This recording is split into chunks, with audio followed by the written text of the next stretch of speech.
18h40 pratiquement. Merci d'être avec nous sur BFM TV. C'est une attaque terroriste, c'est ce que dit Nicole Belloubet ce matin. 2 surveillants de la prison d'Alençon ont été attaqués au couteau par un détenu, un homme radicalisé qui s'est ensuite réfugié avec sa compagne présente sur place dans l'unité de vie de la prison. Pour en parler ce soir sur ce plateau, Cécile Olivier, journaliste police-justice à BFM TV, Stéphane Barraud qui est secrétaire général adjoint de l'UFAP UNSA Justice, mais aussi Caroline Abadi, députée de La République En Marche de l'Isère, et Pierre-Henri Dumont, député LR du Pas-de-Calais.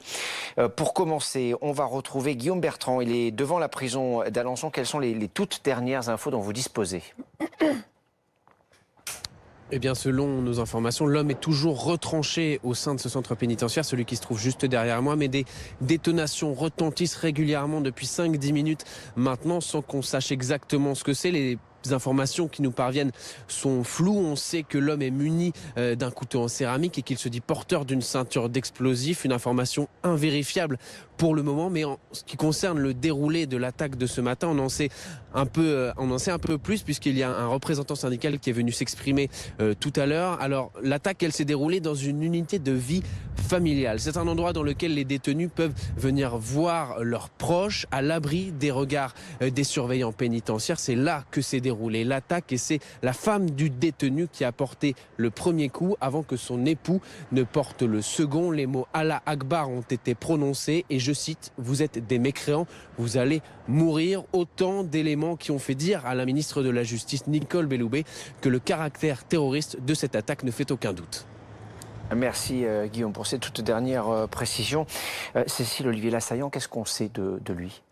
Alors c'est quelqu'un qui était connu pour radicalisation depuis 2010. C'est un converti à l'islam, mais sa principale condamnation est pour des faits de droit commun. C'est-à-dire qu'en 2014, il a été condamné à 28 ans de prison pour enlèvement et séquestration suivi de mort. C'est-à-dire que c'était des faits qui remontent à 2012, alors qu'il était âgé d'à peine 20 ans. Et avec 2 complices, il avait volé, agressé et finalement tué à son domicile un homme de 89 ans qui était un ancien résistant, ancien déporté, rescapé du camp de concentration de Dachau. Et puis, alors qu'il était en détention déjà en 2015, ce détenu a été condamné à 1 an de prison pour apologie du terrorisme parce que il avait mimé, rejoué la scène de la tuerie du Bataclan dans la cour de la prison de Mulhouse, ce qui fait que ce détenu qui est âgé aujourd'hui de 27 ans est libérable seulement en 2038. Stéphane Barraud, je voudrais revenir sur ce que vient de nous dire notre envoyé spécial devant cette prison d'Alençon. Plusieurs détonations entendues dans la prison. Qu'est-ce que ça peut être ? Vous savez que le GIGN est sur place, voilà, donc il risque... C'est le RAID en fait, c'est le RAID qui est sur place. Oui, le RAID et les hélices. Ouais. Toutes les forces d'intervention qu'on peut imaginer. Donc il va y avoir sûrement une attaque incessamment sous peu, bien évidemment, pour essayer d'endiguer cette problématique de détenus. Donc ça, on peut tout imaginer, hein, détonation, il faut savoir si c'est des coups de feu, si c'est des détonations d'explosifs. Là, j'ai pas d'éléments, donc je n'ai pas entendu... on parle d'hypothèse, évidemment. Je ne sais pas si on peut avoir une image en direct de la prison. On va essayer de voir si c'est possible et voir, peut-être apercevoir, essayer de comprendre si une opération est en cours ce soir dans cette prison. Les 2 surveillants, on l'a évoqué, ont été blessés avec un couteau. C'est une question peut-être bête, mais comment est-ce qu'un détenu peut se procurer un couteau en prison ? Vous savez déjà, un couteau en céramique, la famille qui l'apporte passe sous un portique. Les couteaux en céramique ne sonnent pas au portique, donc c'est très facile de l'introduire. Et les familles ne sont pas fouillées. Elle passe sous un portique de détection, donc il n'y a pas de fouille. Quand vous allez dans un stade de foot, vous êtes fouillé par palpation. En prison, vous n'êtes pas fouillé par palpation quand vous rentrez à l'intérieur d'un établissement. Donc ça, c'est déjà un problème important. Et d'autant plus que dans les unités de vie familiale, vous avez des ustensiles de cuisine, parce que les détenus peuvent rester jusqu'à 48 heures, et ils ont des couteaux, des fourchettes. Donc il n'y a rien entre guillemets, de surprenant à ce qu'il y ait un couteau dans les mains d'un détenu. Une unité familiale, pour Pour bien comprendre, parce que tout le monde n'est pas entré dans une prison dans sa vie, qu'est-ce que ça ressemble à quoi? C'est organisé comment? C'est un petit appartement avec un petit salon, avec un canapé. Et après, vous avez une chambre où les détenus peuvent rencontrer leur compagne jusqu'à des 48 heures. Donc voilà, c'est pour préserver l'intimité du détenu.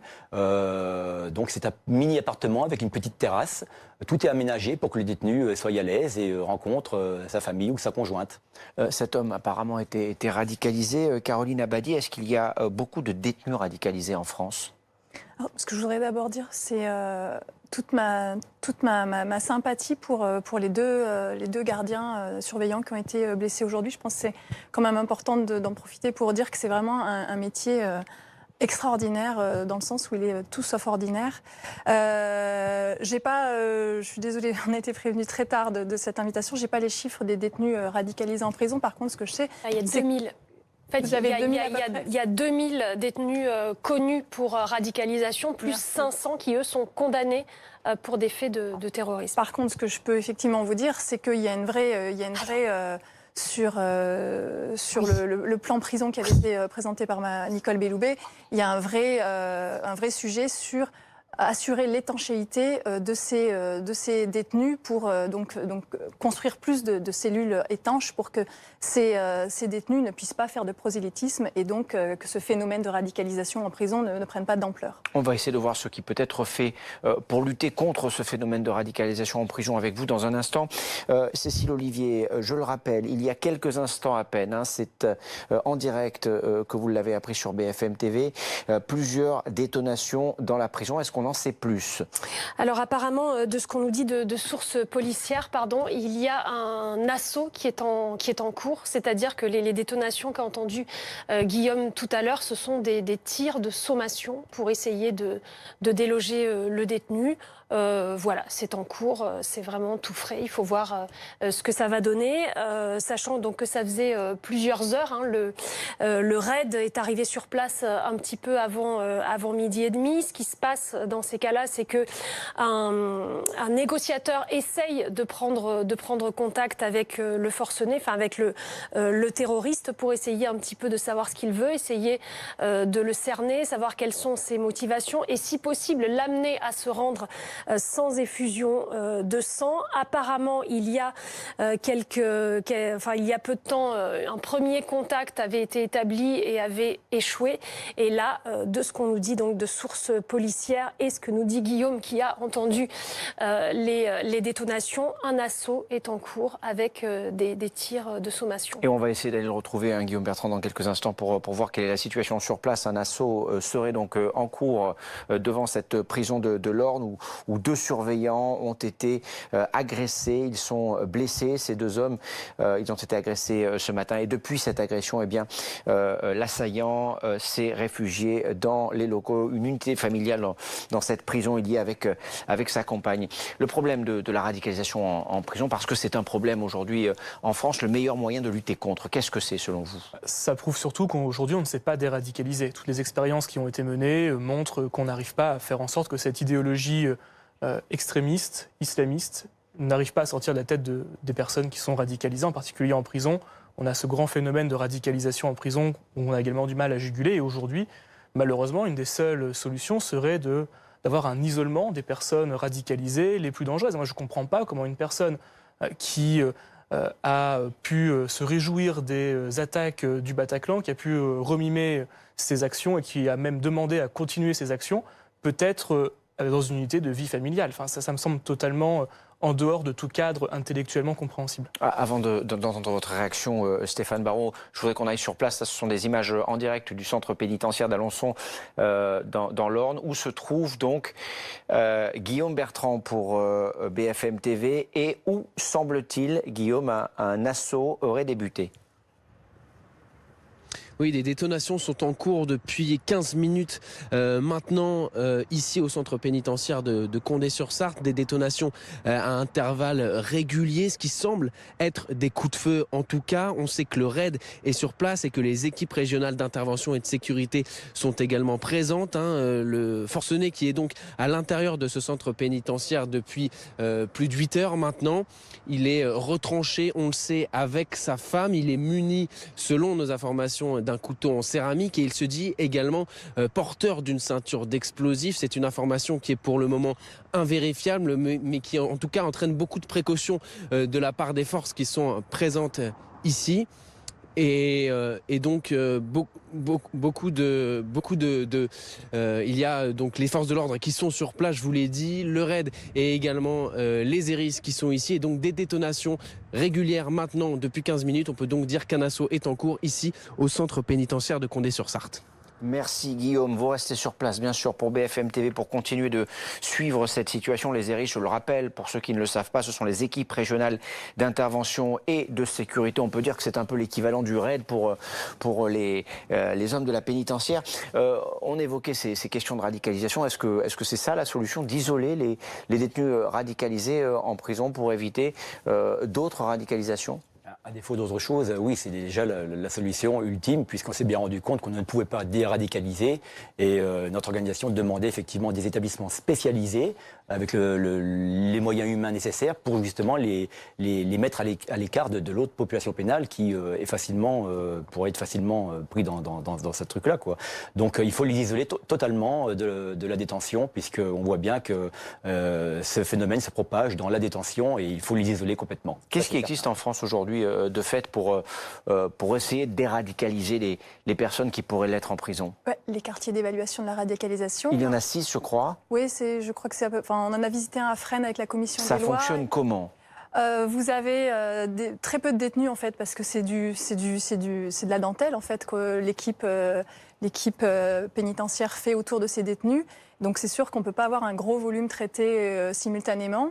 Et ces détenus restent plusieurs mois, je crois que c'est 4 à 5 mois, évalués en permanence, observés en permanence, avec tout un programme autour d'eux pour bien vérifier effectivement que ces idées macabres soient sorties de leur esprit.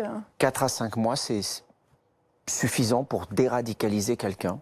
Vous ne pourrez pas déjà le déradicaliser, c'est uniquement pour l'observer, mais en l'occurrence pour le détenu, là, c'était quelqu'un qui était extrêmement calme et qui ne prêtait pas, voilà, pas été dans ces il se tenait bien, donc voilà, et on se rend compte qu'aujourd'hui, on a quelqu'un qui est extrêmement dangereux, qui avait déjà une peine extrêmement importante, et on le voit. Ce qui est dommage, c'est qu'on a obtenu l'année dernière des gilets par coup. Pourquoi à Alençon, l'administration pénitentiaire n'a pas donné ces gilets par coup, par lame, à ces détenus, à ces surveillants, pardon. Ça aurait permis peut-être d'éviter ce genre d'incident. Voilà, et encore une fois, je vous le rappelle pour tous ceux qui nous rejoignent, ce sont des images en direct du centre pénitentiaire d'Alençon, images signées Adrien Fache, concernant donc cette intervention de la police. Elle est en cours, c'est confirmé. Nos envoyés spéciaux sur place ont entendu il y a quelques instants plusieurs détonations dans la prison. L'opération serait en cours pour tenter donc d'évacuer, ou en tout cas de maîtriser ce détenu qui a agressé ce matin, 2 surveillants. Cécile, Olivier, on va essayer de revenir sur ce qui s'est passé ce matin. Dans le détail, qu'est-ce qu'on en sait ? Alors, 9h45, donc ce matin, ce détenu qui se retrouvait avec sa femme dans l'unité de vie familiale, qui est une sorte de gros parloir pour les familles, ou plutôt pour les couples, où ils peuvent résider 48 heures. Ce détenu, en fait, ce qui s'est passé, d'après le témoignage de l'un des gardiens qui a été blessé, c'est que sa femme a simulé un malaise en prétendant qu'elle était enceinte pour attirer les surveillants dans cette unité de vie familiale. Et une fois qu'ils sont rentrés, ce détenu et sa femme, tous les deux, ont poignardé les 2 surveillants. L'un d'eux a été grièvement touché au ventre, poignardé au ventre. Il était ce matin au bloc opératoire. L'autre a été plus légèrement touché, même si apparemment il est défiguré, enfin touché à la mâchoire. Et donc depuis donc un peu après 10 heures, ces 2 personnes étaient retranchées à l'intérieur, armées donc d'un couteau en céramique qui a servi à l'agression et dont les autorités se demandent comment il a pu rentrer dans cet établissement qui est l'un des 2 les plus sécurisés de France. Et il prétendait avoir une ceinture d'explosifs, ce qui est évidemment invérifiable pour le moment. Le RAID est arrivé sur place un peu avant 12h30, également appuyé des ERIS, qui sont des sortes d'unités d'élite de l'administration pénitentiaire qui sont chargées de gérer les incidents graves en prison. Et donc, eh bien, depuis, c'était le statu quo. Ce qui se passe généralement, c'est que le négociateur essaye de rentrer en contact avec le terroriste pour essayer un petit peu de cerner ses motivations, essayer aussi de le convaincre de se rendre, si possible, sans effusion de sang. Il y a quelques dizaines de minutes, un premier contact avait été établi qui n'avait pas été fructueux. Et donc, depuis maintenant environ 20 minutes, nos reporters qui sont sur place entendent des détonations. Et il nous a été donc confirmé qu'un assaut est en cours. Ce sont des tirs de sommation pour essayer de déloger ce détenu et son épouse. On n'en sait pas plus pour le moment quant à l'issue de l'opération. Effectivement, et les images que vous voyez sont des images donc en direct de ce centre pénitentiaire d'Alençon avec cette intervention des forces de l'ordre dans cette prison. Une série de détonations entendues il y a quelques instants. Vous disiez pour isoler les détenus radicalisés, il faut construire des unités spéciales. Ça coûterait combien ça ?